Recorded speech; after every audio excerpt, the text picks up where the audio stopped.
Give me a break, a little escape. I am so tired of being me. I wanna be free, I wanna be new and different. Anything I'm not. It's Mangaween! Oh man, I've been hyped for this video all month. I've been putting out little Halloween videos, but now it's time for the proper sit-down manga review of the month. So turn out those lights and let's get out those trigger warnings. It's time to get spooky! Yeah! So what are we reviewing today? We are reviewing Ludwig Kakumei.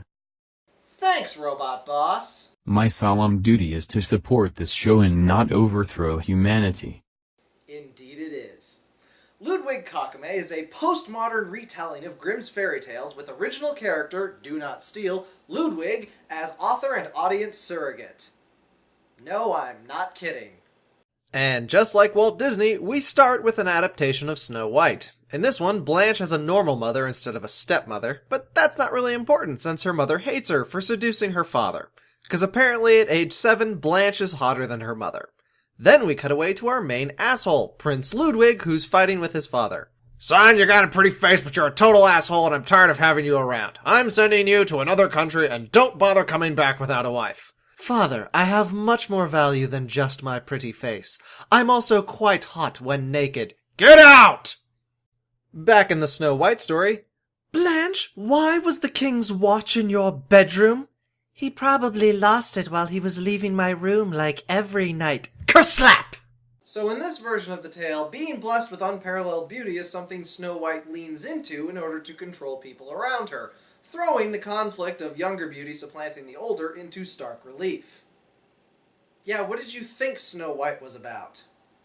And the mirror isn't magic anymore, it's just the entrance to the secret passage that the Queen's lover uses, with the mirror mirror line being their code word for it's all clear. I'm actually kind of confused as to how this system works. I mean, wouldn't an actual schedule work better? And it's already pointless, because the Queen's lover has the hots for Blanche too. So the Queen tortures the shit out of him until he agrees to kill Blanche. But then she's so hot that he can't bring himself to do it, which is part of the original story, including the Disney version. And then he gives the Queen a boar liver, which she eats, thinking it's Blanche's liver and will make her look younger. How very Elizabeth Bathory. I like my fairy tales to be just as fucked up as actual history. The dwarves in this version look a lot more like goblins and basically do whatever Blanche says. No fun dance numbers, just servitude. But of course, word of her liveliness gets back to the Queen, who quickly Iron Maidens the hunter before dispatching assassins. Who apparently include the Terminator! Weirdest American pop culture reference since Aliens in Kimi wa Peto. Blanche throws her cloak on a dwarf who gets gunned down, giving Blanche time to axe the guy in the back of the head. And then, in the spirit of waste not, want not, she and the remaining dwarves eat the assassin for dinner. That's 2 instances of cannibalism added to this story already. This may be a postmodern deconstruction, but it's also hilariously brutal. With none of the assassins succeeding, the Queen pulls out the poisoned apple routine. But since this version doesn't have any magic, she just puts on a disguise, which Blanche immediately sees through, and then the twist happens. Mother, when you saw Dad having sex with me, why didn't you save me? I was waiting for you to save me, but then you just got mad. Blanche goes on about how that moment hardened her heart against trusting anyone ever again, but then she makes a bet with her not mother. She's tired of running and is ready to roll the dice on whether this apple is poisoned. And the Queen's reality shatters. Blanche falls dead on the floor. Meanwhile, Ludwig and his long-suffering manservant Will are riding under some presumably nearby apple trees. Ludwig shoots an apple out of Will's hand, says nothing about this, and just directs them to a nearby cabin for rest. But then he sees Blanche's dead body. Why didn't you tell me she was a big-titted hottie? Pack it up, we're going home. But Prince, she's dead! Father never specified my bride be alive. Fetch the luggage! But of course, on the way home, she wakes up or comes back to life and... Crystal, I'm filming. Can you do that later? Not my problem. Whose idea was it to film in front of the kitchen. Oh, that was Robot Boss's suggestion. More dynamic camera angles will increase viewer attentiveness to the subliminal messages I am not inserting into the show. Who the fuck is that? Oh, that's Robot Boss. He's always been here. No, he hasn't! Yes, he has. Look, I'm filming. We'll talk about this later. So Blanche makes a good first impression on the king by being hot, and the wedding is set. But when Blanche's mother shows up for the wedding, she ends up getting tortured to death by Blanche, who reveals that the scene in the cabin was all a ruse. She totally intended to seduce her father and revels in the fact that at 7 she was hotter than her mother. And now it's time to use her beauty to control the perverted king and the lazy prince. This is what I was referring to when I said that this is a postmodernist breakdown of Grimm's fairy tales. In the broadest terms possible, postmodernism is an approach to creating basically any piece of culture that is characterized by skepticism and rejection of established narratives. So from an American perspective, basically any version of Snow White that comments on or critiques the ubiquitous Disney version could be classified as postmodernist. You may have noticed that even Disney's been doing that with its fairy tales since Ella Enchanted. Ocean chose you for a reason. If you start singing, I'm gonna throw up. I do think Ludwig's take on Snow White is an interesting inversion. The original is a tale about how older women will be jealous of the beauty of the younger generation. Ludwig turns it around to make it that older women should be wary of younger women. They gonna cut you down. It really reminds me, ironically, of the Disney movie Maleficent, where it turns out the person we thought was the villain was actually the injured party. But this is where the story twists one more time, and if you're already sold on it, I'd say just go read the manga now, because... spoilers! Turns out Ludwig is actually super smart and devious and was on to Blanche's plan the moment she woke up from her fake death.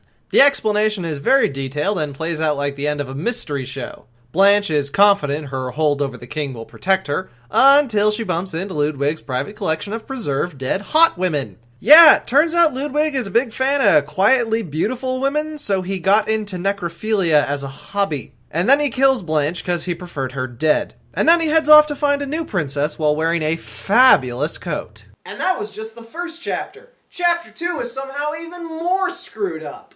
It's a redo of Little Red Riding Hood. In this version, Red is a friend of William, who Ludwig is creepily possessive of. Red is convinced that she holds William's heart and taunts Ludwig, so he tricks her into visiting a burnt-out house instead of her grandma's house, and uses a stuffed wolf to convince her that her parents sold her to the spirit of the forest. When she runs back to her house, she sees her parents fawning over a bag of gold Ludwig doubtless gave them, so she kills them with a pointed stick. Like someone who attacks you with a pointed stick. And this is a flashback tale, so everyone's like 10. William finds Red covered in her parents' blood, and as you would imagine, more than a bit crazy. This naturally puts a damper on their friendship, giving William more time to dedicate to Ludwig. And in the present, Red is a sexy sniper. Righto, well that chapter was less postmodernist breakdown and more our main character is Hannibal Lecter type thing.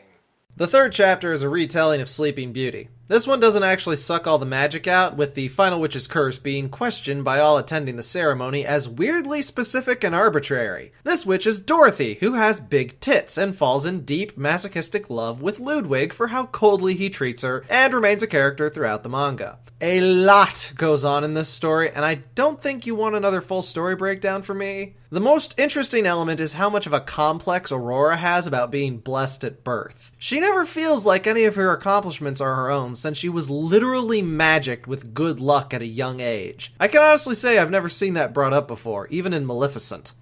Now the next story is about Bluebeard, who I do feel needs some setup because his story is not particularly well known. Bluebeard is not a pirate, and he takes a wife. He gives her all the keys to all the rooms in his castle while he's away on business, but tells her to not go in this one specific room. Things for authorized personnel only, so don't go in there. It's verboten. Ah, okay. Naturally, she cannot resist the allure of the forbidden room, and oh no, look, all his dead former wives are in the room. And then people die, like in every fairy tale. Now, the original tale doesn't actually seem to have much of a point, so most retellings make the room a test Bluebeard conducts on all his wives to see if he can trust them, and there are definite shades of Pandora's box built in. In our version, Ludwig offers to negotiate on behalf of Bluebeard's next bride, but Bluebeard mistakes Ludwig for his new bride, to the befuddlement of his staff and Ludwig. I get that Ludwig's style leans extremely femme, but he's also 6'3" with yaoi hands. In this version, Bluebeard is actually a spineless beta male who wears a fake beard in order to pretend he's a manly man. What a twist! Funnily enough, Ludwig has like zero interest in opening the forbidden door. So Bluebeard ends up putting up motherfucking signage to advertise the forbidden room. Ludwig finally gives up and bows to the pressure of the storyline. But then he calls out Bluebeard for being totally dishonest about the whole stupid test. The story just falls apart and Red takes a shot at Ludwig, but the girl from before intercepts the shot with her boob padding, and Ludwig loses any interest in the whole crazy affair. And Bluebeard died unloved and sad. The end. So that was volume 1. There's 3 more volumes of this manga, and hopefully I've sold you on reading this extremely stylish, funny, and bloody good time. But I should caution you that the next 3 volumes are just a smidge different.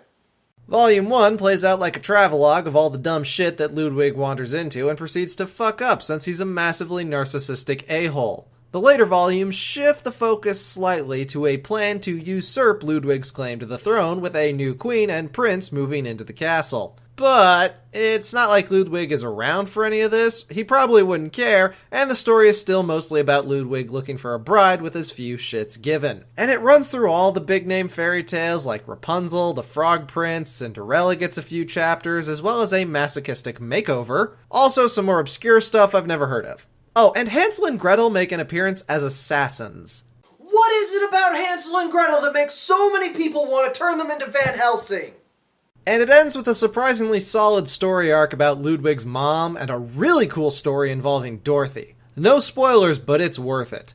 Maybe you've noticed, but this manga has a crazy art style. Extremely shoujo, but with a dark gothic tinge to it. Face variety is crap, but character differences make for a diverse main cast of wackos, with my favorite being the long-suffering William. Ludwig is the sort of House Rick-style capable asshole, but just the right dosage of him so that he never becomes insufferable. Ludwig Kakumei is a barrel of fun, and I wish it was available in English. It's an extremely easy recommendation for fans of shoujo horror.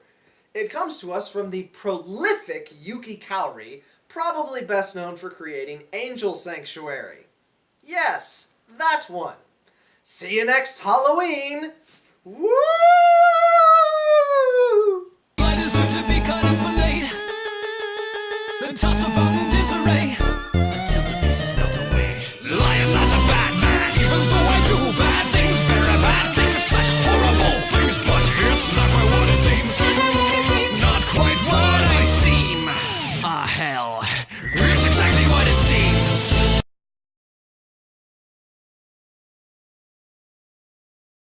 So you're not a robot. That is correct.